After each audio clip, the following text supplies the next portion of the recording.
A mí, hablar de la muerte me hubiera permitido despedirme, o al menos disfrutar con mayor conciencia el último abrazo.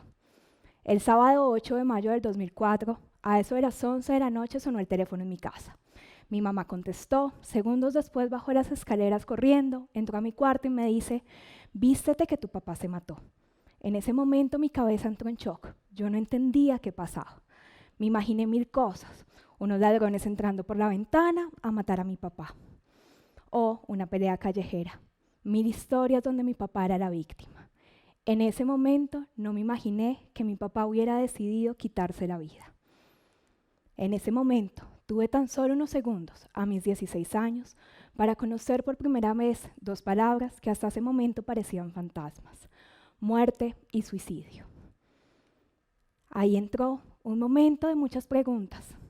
¿Por qué? ¿Por qué a mí? ¿Por qué se fue? Comencé a criticarlo un montón, a juzgarlo. No entendía qué estaba pasando, lo recriminaba a él, al universo. ¿Por qué no nos dijo que algo andaba mal? ¿Por qué no nos dijo que necesitaba de nosotros? ¿O por qué no nos invitó a conversar? Estas dos palabras antes comenzaron a generar un montón de respuestas hacia el mundo. Las comencé a conocer no solo desde mi mirada, sino desde la mirada del otro. La palabra muerte hizo que los demás me miraran con mucho amor, quisieran abrazarme, quisiera cuidarme, con mucha compasión también en las miradas. La segunda, suicidio, al contrario, generaba mucha recriminación, incluso mucho rechazo, mucha crítica. Y era una contribución gigante a esta feria de los por qué. El proceso de duelo no fue fácil. Lo viví durante muchos años, con muchas subidas, muchas bajadas, muchos abrazos, muchos llantos, muchas alegrías, pero sobre todo con el acompañamiento compasivo de mis amigos, de mi familia, de mi colegio, de mi comunidad. Hoy, 3 de febrero del 2024, puedo decir con la cabeza en alto que mi papá decidió morir un sábado 8 de mayo, a eso de las 10 de la noche, con un tiro en la cabeza. La conversación de la muerte no es fácil. Si alguna recriminación me queda de ese momento, es que la muerte, el suicidio y las despedidas nunca estaban invitadas a la mesa. Nunca nos permitimos hablar de ellas. Nunca las incluimos en el café de la mañana o en el chocolate de la tarde. Y aún así, acá estoy yo, hablando de la muerte. Porque entendí en ese momento que si las conversaciones incómodas se tenían antes, hubiéramos podido prevenir muchas despedidas sin sentido, muchas ferias de los por qué. Yo me hubiera podido despedir, mi mamá hubiera podido dar un último abrazo. De la muerte hay que hablar hoy, cuando estamos en vida. Sin embargo, si la muerte es un tema tan importante, si al final todos nos vamos a morir, si la vida es una enfermedad con caducidad, si va a llegar el momento en el que todos vamos a vivir nuestros últimos segundos, ¿por qué no hablamos de ella? ¿Por qué no la sacamos del closet? Ninguno de nosotros es inmortal. Todas las imágenes que ustedes van a ver en esta diapositiva fueron construidas con inteligencia artificial. Tal vez uno de esos intentos de la humanidad de preservar y vivir un poco más. Sin embargo, puede que las imágenes se mantengan en el tiempo. Nosotros no. La conversación la escondimos, la metimos en el closet. Pero esto siempre fue así. El antropólogo Philip Arias ha establecido 4 momentos en la historia en los que se identifica cómo nuestra relación con la muerte ha cambiado. Los 2 primeros momentos propios de la Edad Media, llamados la muerte domesticada y la muerte de uno mismo, se caracterizan por ser esos momentos donde la muerte era consciente. Yo reconocía que me iba a morir, yo reconocía que estaba viviendo las últimas etapas de mi vida. La muerte era dirigida por el moribundo desde su lecho de muerte. Él se permitía dirigirlo como se dirige una orquesta, permitirse despedirse, invitar a los niños, a los ancianos. El cuidado en el final de la vida estaba a cargo de las mujeres. Se vivía durante un periodo de tiempo dentro de un periodo público. Sin embargo, después, en el siglo XVIII, entramos a lo que Arias llamó la muerte del otro. Ese periodo donde la muerte comienza a ser un poco más temida. Nos comienza a angustiar mucho esos últimos instantes. Vivir ese proceso de agonía al lado de la cama del otro comienza a ser preocupante. Comienza a entrar el dramatismo en ese final de la vida. Comenzamos a acompañar la muerte con llantos, con gritos, con rezos. La muerte comienza a ser temida. Y es así como damos pie a la última etapa que inicia a inicios del siglo XX y en la que aún, según diferentes antropólogos, aún estamos, la época de la muerte prohibida. Esa época en la que la palabra muerte y todo lo que está alrededor de ella comienza a ser prohibido, incluso comienza a ser negado. Comenzamos a tratar de ocultar la realidad de la muerte, comenzamos a creernos que contra la muerte se puede luchar, que si la sacamos del cuarto, si la sacamos de la casa, la llevamos a otros lugares, estos lugares blancos, impecables, especializados, ya no tendríamos que verla de frente. Comenzamos a esconderla, comenzamos a encargar su cuidado en manos de hombres de bata blanca, se lo quitamos a las mujeres especializadas. Comenzamos a temerle a la muerte como si fuera una enfermedad contagiosa, como si no fuera en realidad lo que más sentido le da al estar vivos, a respirar y a levantarnos cada mañana. ¿Qué contribuyó en este cambio de generación? Diferentes elementos.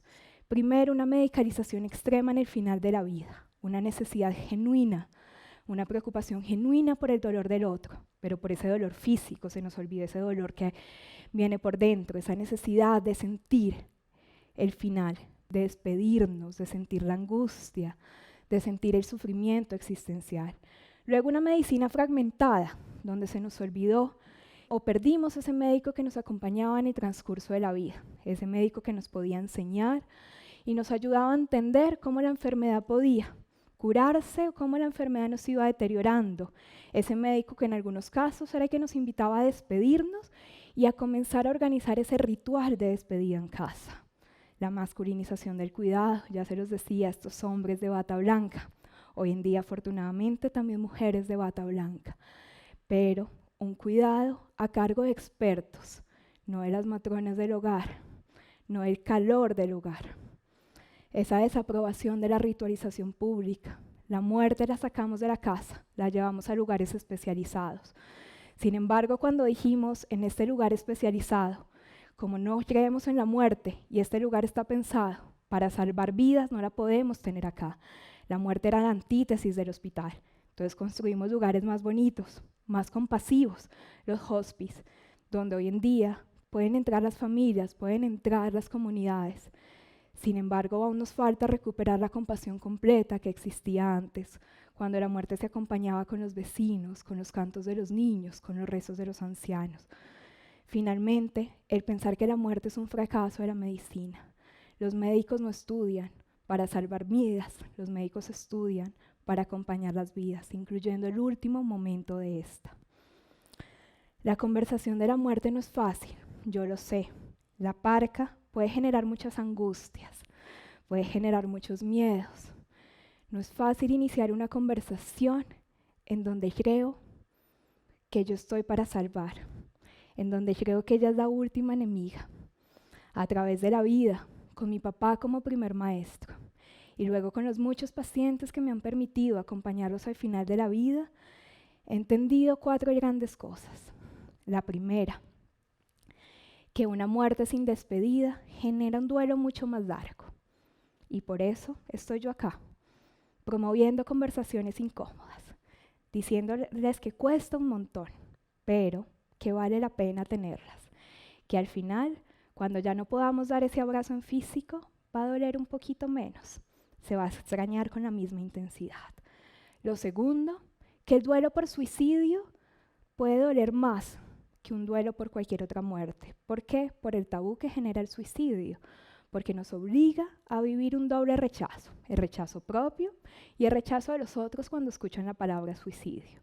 Nos falta compasión para entender que no existe una forma correcta de morir.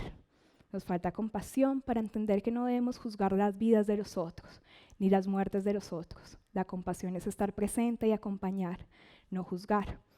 Permitirme al final ponerme unos lentes que sencillamente me inviten a estar ahí presente. Lo tercero que he aprendido en todo este camino, con la parca, con mi papá, con los muertos que he acompañado y con las familias con las que después hablo en procesos de duelo, es que la conversación incómoda existe un montón, pero nada es más valioso que salir de esa conversación incómoda. Nada hace brillar más al ser humano que permitirse sacar de closet a la muerte, al morir, tener estas conversaciones incómodas. Hoy estamos acá hablando de compasión y la compasión incluye la incomodidad. Y finalmente, la última gran lección que me dejaron estos pacientes y que me dejó mi papá es que la conversación se comienza un paso a la vez. Yo hoy la estoy dando acá frente a ustedes. Los invito a que cuando yo me baje de este escenario y ustedes vayan a tomar un café, comiencen a tenerla. Que ha generado y que ha causado que la muerte se vuelva el gran tabú de nuestra sociedad. Primero, hemos tenido un gran costo a nivel de salud pública, a nivel de atención en medicina.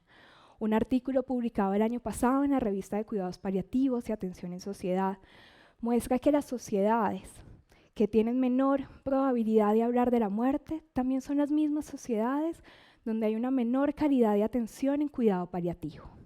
Esto es coherente con el estudio de calidad de muerte y final de vida publicado en el 2021 por la Universidad de Duke, que mostraba que de 81 países, donde Colombia ocupa el número 42, ahí estamos en la mitad, los países que ocupan los primeros lugares, países como Reino Unido, Irlanda y Australia, eran países donde las iniciativas culturales y comunitarias para hablar de la muerte eran constantes, iniciativas como los Dead Café, las cenas de la muerte y los festivales de la muerte. Sin embargo, este estudio tiene algo muy particular, y es que la primera pregunta que evalúa es que tanto los profesionales de la salud brindan una información clara y oportuna para que los pacientes y las familias puedan tomar decisiones informadas. En una escala de 1 a 5, siendo 1 nada, 5 totalmente de acuerdo, una información totalmente clara, Colombia y el mundo entero, su puntuación es 3.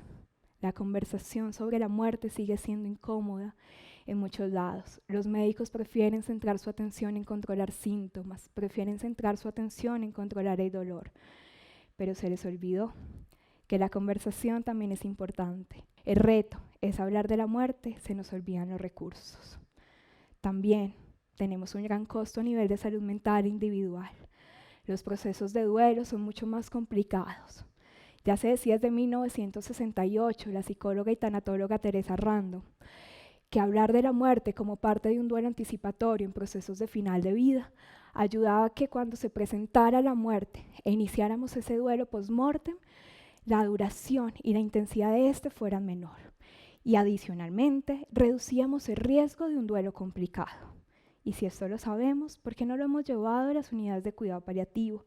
¿Por qué no tenemos siempre psicólogos que nos acompañen en los procesos de despedida, en iniciar conversaciones incómodas? Sin embargo, la conversación incómoda no debería iniciar ante un diagnóstico de cuidado paliativo. La conversación incómoda no debería iniciar cuando estamos al borde de la muerte, cuando estamos en agonía o cuando la muerte ya llegó. La conversación incómoda debería iniciar hoy, que estamos vivos, que estamos saludables, hoy que estamos apuntándole a construir comunidades compasivas.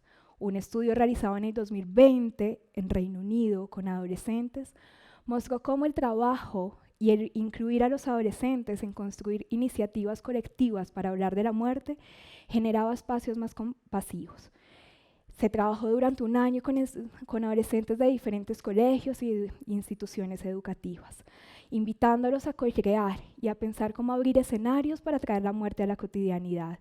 Ellos construyeron lo que se llamó el Festival de la Muerte, dirigido por adolescentes, que se encontró una disminución en los niveles de ansiedad, una mayor resiliencia y asertividad para enfrentar las dificultades del día a día, una menor ansiedad ante la incertidumbre que genera la palabra muerte, duelo y pérdida, y finalmente una mayor red compasiva entre ellos mismos. Como psicóloga, como tanatóloga, como hija que no se pudo despedir, como mujer que lleva muchos años entendiendo cómo abrir las conversaciones incómodas, les puedo garantizar que no hay una forma correcta, ni un momento correcto de iniciarlas. El momento es hoy, se los he dicho. La forma es con naturalidad, con tranquilidad, con espontaneidad, con un poco de humor, con lágrimas si se quiere. Hablar de lo que queremos al final de la vida, de nuestros miedos, de cómo queremos ser cuidados, ser acompañados. No existe una forma correcta de morir, tampoco existe una forma correcta de acompañar a morir, pero sí existen algunas claves. La primera, escuchen con el cuerpo completo, no solo con los oídos. Escuchen los sentidos. Escuchen la mirada de la persona, del paciente, de la familia entera. Segundo, no callen ni minimicen los deseos o los miedos de quien está enfrente, compartiéndoles y abriéndoles la incomodidad que le genera pronunciar la palabra muerte y despedida. Tercero, permítanse que la conversación llegue aún antes de que el diagnóstico de finitud esté ahí, antes de que el paliativista o el oncólogo nos diga no hay nada más que hacer, antes de que estemos en una unidad de cuidados intensivos conectada a 1500 aparatos. Comencemos a hablar hoy desde los deseos, qué quiero comer, quién quiero que me acompañe, cuál es la última imagen que quiero ver, cuál es la música que quiero escuchar. Yo sé que la muerte es una conversación totalmente incómoda, para mí también lo fue. Sin embargo, es una conversación totalmente necesaria si queremos vivir en plenitud y ser compasivos con nosotros y con el otro. Muchas gracias.